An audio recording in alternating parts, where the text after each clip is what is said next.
Students, आज का हमारा टॉपिक है एसिड बेस एंड सॉल्ट के यूजेस के बारे में।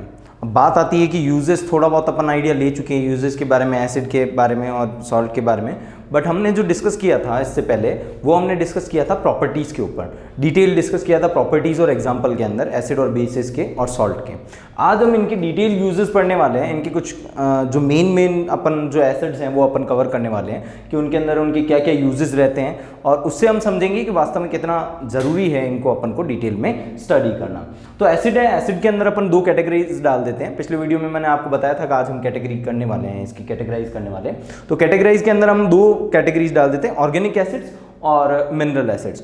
ऑर्गेनिक एसिड्स वो होंगे जो प्लांट से मिलेंगे हमारे को, ऑब्वियसली नेचुरल मिलेंगे।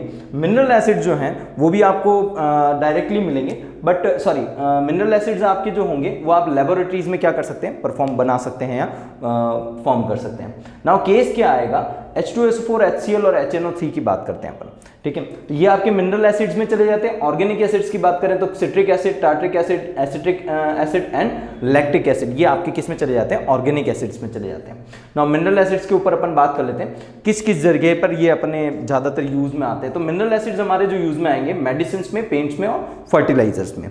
कैसे, तो अपन आगे डिटेल में बात करने वाले हैं अलग अलग एसिड्स के, तो उसके थ्रू हमारे को क्लियर हो जाएगा कि किस तरीके से ये हमारे यूज में आने वाले हैं। हम फोकस करते हैं एक एक एसिड पे। जैसे हम HCl को लेते हैं, HCl का पूरा नाम रहेगा हाइड्रोक्लोरिक एसिड। हाइड्रोक्लोरिक एसिड जो है वो खास तौर पे क्लीनिंग पर्पज से यूज में आता है। जैसे कि आपके घर पे जो एसिड की जो बॉटल होती है, वो एसिड की बॉटल जो है वो डाइल्यूट HCl है, डाइल्यूट हाइड्रोक्लोरिक एसिड है। बहुत उसके अंदर कम मात्रा में एसिड रहता है, क्यों, क्योंकि वो हार्मफुल रहता है। अब केस क्या है, एसिड जो है वो कहाँ यूज में आता है। प्रॉपर एसिड जो यूज में आएगा वो बॉयलर्स, टैंक्स और दूसरे जो आपके सैनिटरी जो सारे इक्विपमेंट्स हैं सारे के सारे, उन सभी को क्लीन करने के लिए वो ज़्यादातर यूज में आता है। जो भी उसके अंदर दिक्कतें रहती है, जो भी कुछ फंसा हुआ होता है, कुछ भी पार्ट रहता है, वो सारा चीज़ें क्लीन उसके अंदर क्लीनिंग पर्पज से ये यूज में आ सकता है। HNO3 की बात अपन कर लेते हैं। HNO3 नाइट्रिक एसिड जिसे अपन बोलते हैं, इसके अंदर नाइट्रेट इन्वॉल्व है। दैट्स वाई नाइट्रेट, क्योंकि हम जानते हैं इस चीज़ को कि नाइट्रेट जो है वो एक मेन फैक्टर रहता है किसका, एग्रीकल्चर का। एग्रीकल्चर डिपार्टमेंट का एक मेन फैक्टर NO2- और NO3- रहते हैं, नाइट्रेट और नाइट्राइट्स। तो यहाँ पर HNO3 जो है वो मेनली कहाँ यूज में आना चाहिए, वो यूज में आना चाहिए फर्टिलाइजर्स के अंदर। केमिकली जो आपके जो सारे के सारे जो खाद जो बनाए जाते हैं, जो सारे के सारे खाद जो हैं उन फर्टिलाइजर्स के अंदर जहाँ जहाँ पे ज़रूरत पड़ेगी वहाँ पे आप HNO3 का क्या करते हैं, यूज़ करते हैं। जहाँ नाइट्रेट्स और नाइट्रेट की ज़रूरत है वहाँ आप यूज़ करते हो HNO3 की। तो used in fertilizers and cleaning of silver and gold jewellery, ये इंपॉर्टेंट फैक्टर है जो मैं आपको गोला मार रहा हूँ, ठीक है।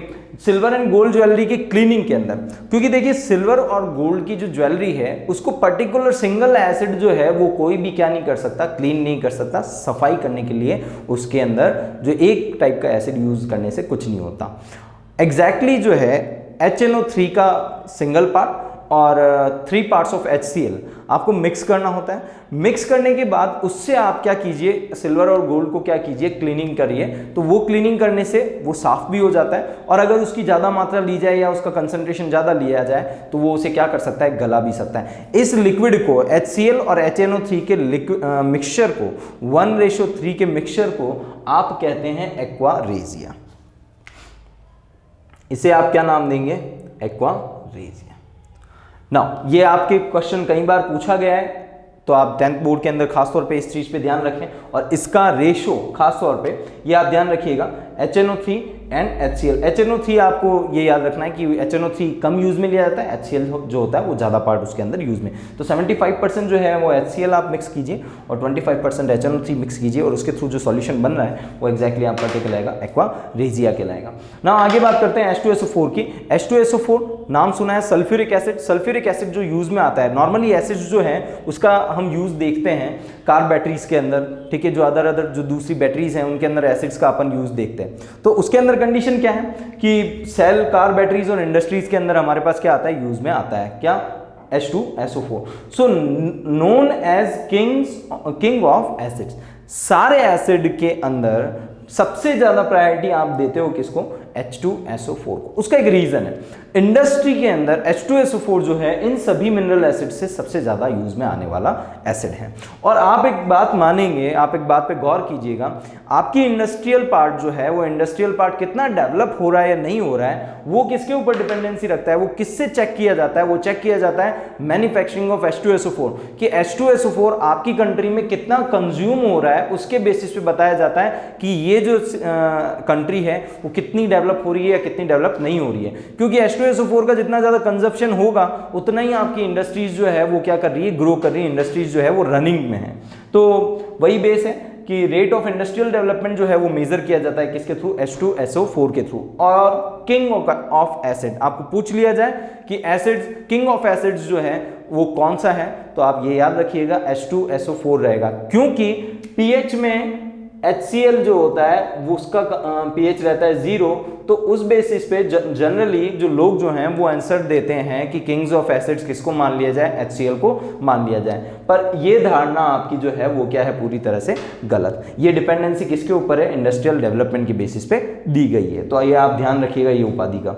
एसिटिक एसिड की बात कर लेते हैं। एसिटिक एसिड नॉर्मली हमारे घर में विनेगर जो यूज में लिया जाता है, सिरका जो यूज में लिया जाता है, उसके अंदर पाया जाता है। अब दूसरी चीज है कि उसका यूज क्या है, तो उसका यूज तो जनरल, क्योंकि हमारे घर में पाया जाता है तो हम ऑब्वियसली हमारे घर के जो बड़े जो आपके जो कह सकते हैं कि जो घर में खाने का डिपार्टमेंट जो संभालते हैं उनसे आप कंफर्म कर सकते हैं कि किस तरीके से एसिटिक एसिड वो यूज में लेते हैं। एसिटिक एसिड नहीं, सिरके के नाम से आप उनको पूछ सकते हैं, पता कर सकते हैं। तो सिरका जनरली जो यूज में लिया जाता है वो प्रिजर्वेशन के लिए यूज में लिया जाता है। अपन कह सकते हैं कि जो आपके खाद्य पदार्थ जितने भी मैन्युफैक्चरिंग आप करते हैं उसके अंदर जो है वो आप किसके लिए यूज में लेते हैं, प्रिजर्वेशन ऑफ फूड पार्टिकल्स। अब बात आती है फूड प्रोडक्ट्स जो हैं वो, या फिर पिकल्स जो अचार हैं, सारे अचार के पैकेट्स हैं, उसके अंदर यूज में लिया जाता है क्या, एसिटिक एसिड, ताकि वो क्या रह सके, लंबे टाइम तक क्या रह सके, सेफ रह सके। एक एक्स्ट्रा इसका यूज और है, वो है आपका जो फर्नीचर होता है, वुड फर्नीचर होता है, उसकी क्लीनिंग के लिए आप क्या यूज करते हैं, एसिटिक एसिड यूज करते हैं। ध्यान देने योग्य बात है, मिनरल एसिड्स जो होते हैं, मिनरल एसिड्स वुड क्लीनिंग के लिए यूज में नहीं लिए जाते। क्यों? क्योंकि ये थोड़े से इनका जो एसिटिक एसिड से ये थोड़े से क्या होते हैं, हार्मफुल रहते हैं, तो वुड के लिए हार्मफुल रहते हैं। दैट्स व्हाई एसिटिक एसिड थोड़ा सा कह सकते हो वीक एसिड है, तो वो आसानी के साथ आपका क्या, फर्नीचर के लिए आप एसिटिक एसिड यूज कर सकते हो उसको क्लीनिंग करने के लिए।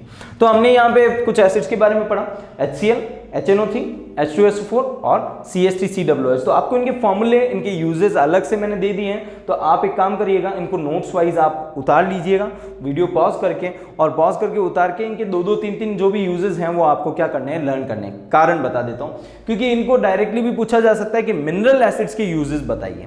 तो मिनरल एसिड्स के यूजेस में आपको सारे के सारे यूजेस में से 2-2, 1-1 यूजेस जो हैं वो उठा के 5 या 6 पॉइंट्स बनाने होंगे। और दूसरी चीज आती है नंबर के बेसिस पे, आपको डायरेक्टली पूछ लिया जाए कि HCl का यूज बताइए, तो आपको तैयारी जो करनी रहती है वो 1 मार्क्स और 2 मार्क्स दोनों के बेसिस पे करनी रहेगी। तो उस बेसिस पे आप सारे आपको यूजेस भी याद रखने, इससे बेटर आप एक काम कीजिए, HCl, HNO3 और H2SO4 तीनों के अलग अलग आप क्या करिए, यूजेस याद रखिए। तो कोई भी क्वेश्चन आया तो आप आसानी के साथ क्या कर पाएंगे, उसको टैकल या हैंडल कर पाएंगे। आगे अपन बात कर लेते हैं, सेकंड पार्ट है अपना बेस। बेस की बात करें तो बेस के अंदर खास तौर पे कुछ बेसिस पॉपुलर है, उनके ऊपर बात कर लेते हैं। NaOH, CaOH2 और MgOH2 जो जनरली हमारे यूज में आते हैं। NaOH ऑब्वियसली सोप बनाने के लिए हमारे काम में आता है। NaOH के बारे में हम इसी चैप्टर के अंदर डिटेल में पढ़ेंगे। सोपोनिफिकेशन जब हम पढ़ेंगे, जब हम सोपोनिफिकेशन का प्रोसेस पढ़ेंगे, उसके अंदर NaOH जो है वो हमारे को सोप बनाने में यूज में लेना पड़ेगा, रिएक्शन के अंदर यूज में लेना पड़ेगा। तो सोप, पेपर और टेक्सटाइल इंडस्ट्रीज, टेक्सटाइल इंडस्ट्रीज अपना कपड़ा उद्योग जो है उसके अंदर आप NaOH यूज में लेते हैं। आप एड चैप्टर में भी पढ़ चुके हैं, जब आपने रेयॉन बनाया था, रेयॉन के अंदर भी आपने क्या यूज किया था, NaOH यूज में लिया था। तो इस तरीके से अपन कह सकते हैं कि ये जो पार्ट है थोड़ा थोड़ा आपको आइडिया इसके बारे में है। अब बात कर लेते हैं CaOH2। CaOH2 लाइम वाटर इसको नॉर्मली बोलते हैं। अब आप देखिएगा कि it is used to remove acidity of soil.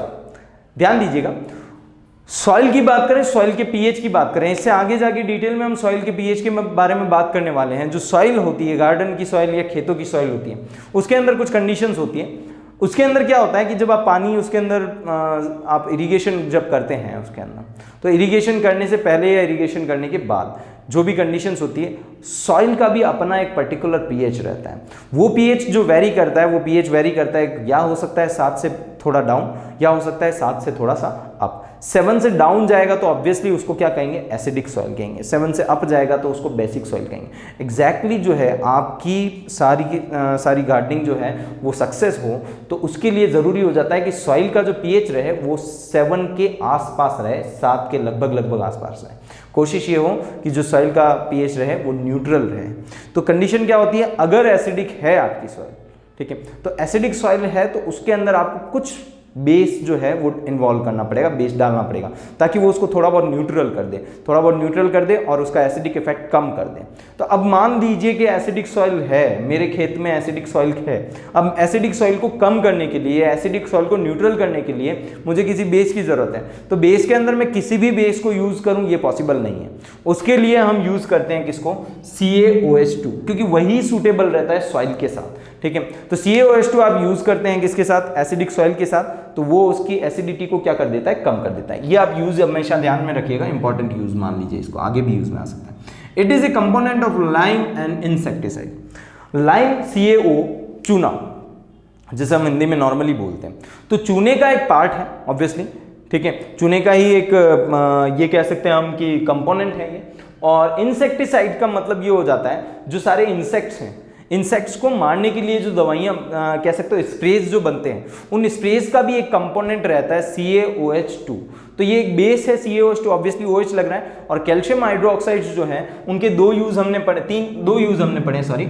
Acidic soil जो है उसके अंदर एसिडिटी को रिमूव करना, दूसरा लाइम एंड इंसेक्टिसाइड जो है, ठीक है, उसके तौर पे भी ये क्या किया जाता है, यूज में लिया जाता है। MgOH2 की बात करते हैं। MgOH2 जिसे अपन नॉर्मली मिल्क ऑफ मैग्नीशिया के नाम से भी जानते हैं। मिल्क ऑफ मैग्नीशिया का रीजन मैं बता देता हूं, क्योंकि इसका कलर जो रहता है, इसका कलर थोड़ा वाइटनिंग रहता है, दैट्स वाई इसको मिल्क ऑफ मैग्नीशिया बोलते हैं। दूसरा केस बताता हूं कि use to remove acidity. Normally जब शरीर के अंदर एसिडिटी ज़्यादा हो जाती है, तो एसिडिटी ज़्यादा हो जाती है, तो अब समझने वाली बात है हम प्रॉपर्टीज़ का यूज़ कैसे करेंगे। देखो समझना, प्रॉपर्टीज़ याद करने वाली चीज़ तो है, बट अपन उसका यूज़ करना सीख जाए तो सबसे बेहतर चल जाता है, वो हमें कभी भूलने में नहीं आता, वो हमारे यूज़ में आ जाता है। तो केस क्या है कि हमने प्रॉपर्टीज़ क्या पढ़ी कि भाई एसिड है, अगर कहीं एसिड की मात्रा ज़्यादा हो गई तो हमें ज़रूरी क्या हो जाता है, उसको न्यूट्रल करना, ठीक है। और उसको न्यूट्रल कौन कर सकता है, सिर्फ और सिर्फ बेस। तो विचार करिएगा, अगर आपके बॉडी के अंदर ऑब्वियसली गैस्ट्रिक जूसेस के थ्रू एसिडिक एंजाइम्स बनते हैं, HCl बनता है, एसिडिक एंजाइम्स दूसरे बनते हैं। तो इन केस शरीर के अंदर, स्टोमक के अंदर अगर एसिडिटी ज़्यादा हो जाती है तो उस एसिडिटी को कम करने का क्या तरीका रहना चाहिए। ऑब्वियसली एसिड को न्यूट्रल करने का काम एक ही चीज़ कर सकती है, वो ऑब्जेक्ट होगा बेस। तो बेस कर सकता है, तो उस बेस में मुझे कौन सा बेस यूज़ करना चाहिए, ऑब्वियसली वीक बेस यूज़ करना चाहिए। वीक बेस जो कि हमारी बॉडी को हार्म ना कर पाए। वीक बेस में से कौन सा, मिल्क ऑफ मैग्नीशिया या फिर MgOH2। तो जनरली ये यूज में आता है एंटासिड के तौर पे। जब आपकी एसिडिटी शरीर की ज़्यादा बढ़ जाती है तो आप एज ए उसे दवाई के तौर पे आप उसे यूज़ में लेते हैं, और मिल्क ऑफ मैग्नीशिया को यूज़ में लेके कॉन्स्टिपेशन की प्रॉब्लम और एसिडिटी की प्रॉब्लम को क्या किया जाता है, सॉल्व किया जाता है। तो आप बेस के बारे में डिटेल में यहाँ पर 3 बेसिस के बारे में हमने यूजेस पढ़े, उनके वही वाला फैक्टर रहेगा। अगर बेस के बारे में पूछ लिया जाए, बेस की प्रॉपर्टीज आप बता रहे हैं, तो उसके साथ साथ 2 यूजेस आप एक्स्ट्रा डालिए, ठीक है। 2 लाइन 1 लाइन एक्स्ट्रा डालने में कोई इशू नहीं है। और दूसरी चीज़ है कि अगर आपको यूजेस के बारे में डिटेल में पूछा गया है तो आपके पास आसानी के साथ इकट्ठे 4 से 5 यूजेस है, इन केस अगर आपको इन तीनों के अलग अलग यूजेस पता है। तो मैं आपको यही कहूँगा कि ये जो पार्ट है इस चैप्टर का, ये जो टॉपिक है, इस टॉपिक को पढ़ने का सबसे बढ़िया तरीका क्या है, इसके टुकड़े कर दीजिए। HCl अलग पढ़िए, HNO3 अलग पढ़िए, H2SO4 अलग पढ़िए। इन सभी के अलग अलग क्वेश्चंस और उन क्वेश्चंस की अलग अलग तैयारी होगी, तो आप कल को वापस इनको जोड़ के एक बड़ा आंसर प्रिपेयर कर पाएंगे। नाउ सॉल्ट की अपन बात कर लेते हैं। सॉल्ट की कंडीशन क्या बात करें, सॉल्ट के अंदर हमारे पास आता है CaCO3, calcium carbonate. Calcium carbonate के हमारे पास 4 यूजेस हैं, चेक करिएगा। Used as marble, marble tiles, जो भी सिरेमिक का आइटम होता है, सिरेमिक का जो भी प्रोडक्ट होता है उसके अंदर जो है CaCO3 यूज में आता है, उसका फॉर्मूला CaCO3 दिया जाता है। मैन्युफैक्चरिंग इन फ्लोर, ऑब्वियसली फ्लोर की मैन्युफैक्चरिंग के अंदर यही चीजें यूज में आती है, तो बात है कि मार्बल का फॉर्मूला CaCO3 है ही है, बट मैन्युफैक्चरिंग ऑफ फ्लोर के अंदर जो भी चीजें आ रही हैं, टाइल्स, सिरेमिक, सब कुछ, वो आपके CaCO3 यूज में लिया जाएगा। नाउ एक्सट्रैक्शन ऑफ मेटलर्जी की बात की जाए, मेटलर्जी वर्ड नया है, मेटलर्जी का मतलब मैं आपको समझा दूं। जब किसी मेटल को आपको प्राप्त करना है, कैसे कहने का मतलब है कि जैसे आयरन की बात की जाए, आयरन है, कॉपर है, जिंक है, ये जो है ये आपको मिलेंगे कहाँ से? जमीन के अंदर से मिलेंगे। तो जमीन के अंदर से आपने खोदा, मान लीजिए डीप डिगिंग की, डीप डिगिंग करके आपने कोई पार्ट निकाला, तो वो पार्ट निकाला तो आपको डायरेक्टली Zn या Fe ये सारी चीज़ें डायरेक्टली सीधे के सीधे पड़ी हुई नहीं मिल जाती हैं। आपको जो चीज़ें मिलती है डाउन साइड वो मिक्सचर्स में मिलती हैं, mixtures of metals, mixtures of anything, उसमें सॉइल भी मिक्सचर होगा, पत्थर मिक्स होगा, सब कुछ मिक्स होगा। तो आपको उसके अंदर क्या करना पड़ता है? उसके अंदर चेंजेस करने पड़ते हैं। उसके अंदर से आपको जिंक को, वहाँ मिक्सचर ऑफ मेटल्स के अंदर से आपको जिंक को क्या करना पड़ेगा? कुछ प्रोसेसेस से गुजार के जिंक को उन मिक्सचर ऑफ मेटल से क्या करना पड़ेगा? अलग निकालना होता है, तब जाके प्योर जिंक आपके पास आता है। और वो प्योर जिंक जो है वो जहां पर जिंक की प्रॉपर्टीज यूज में आ सकती है वहां पे आप क्या कर सकते हो? यूज में ले सकते हो। तो ये जो मिक्सचर ऑफ मेटल से किसी एक मेटल को बाहर करना, बाहर निकालना, एक्सट्रैक्शन ऑफ मेटल कहलाता है। और इसी पार्ट को, इसी को आप बड़े तौर पर क्या कहते हैं? मेटलर्जी नाम देते हैं। तो ये आपका जो है CaCO3 का थर्ड यूज है। Fourth use manufacturing of cement. Obviously cement हम नॉर्मली कंस्ट्रक्शन में हमारे काम में आती है, तो नॉर्मली हम जानते हैं सीमेंट के बारे में। तो उसकी मैन्युफैक्चरिंग के अंदर आप क्या यूज में लेते हैं? CaCO3 यूज में लेते हैं। आगे आ जाते हैं अपन AgNO3 की बात कर लेते हैं। Use in manufacturing of fertilizers and explosive. आप ध्यान दीजिएगा, हमने यहाँ बात की HNO3 की और हमने यहाँ बात की AgNO3 की। ऑब्वियसली नाइट्रेट और नाइट्रेट्स इन्वॉल्व है इन केस, ठीक है, तो आपको यूज में लेना ही है कि आपको ये तो पता चल ही जाना चाहिए। उसके आगे आपको टिका देना है फर्टिलाइजर्स के बारे में, ठीक है, कि ये मैन्युफैक्चरिंग में काम में आ सकता है, किसके?